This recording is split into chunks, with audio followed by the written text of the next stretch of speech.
ayoblayadaba babahan ka bilahabay bisihin kan ka dhigay albaab bulshada Soomaaliland baanu dirisalaan madaxda Soomaaliland baa u ducaynaynaa ilaahay khayr ha siiyo khilaafkoodii naga afjare dadkooda dalkooda wanaag bay la jecel yihiin walehe wadanka hayganoo weecadkoogu ma dhooco cariga iyo calanka kanihi cilma mudanayaan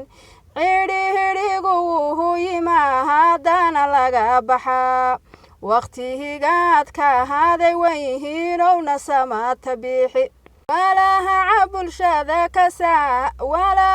bulshada ka saaharo ku soor wanaag walahalayna hayyihiinoo isweheshadaan dhaliyo ay dhasheed yihiin dhig wadaag yihiin inahay kaabiyo awohow ood wadaag yihiin allohow madaxdahayda gaar ahaan si midina yihiin muraayad noo yihiino maaha muusna nagagayaan adduuniyo aakhirobaha ay su'aal qabaan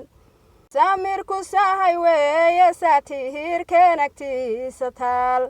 midowga Soomaaliland waynu wada sidnaa sinaantu hayna deeqda samihiirkeenu midha dhal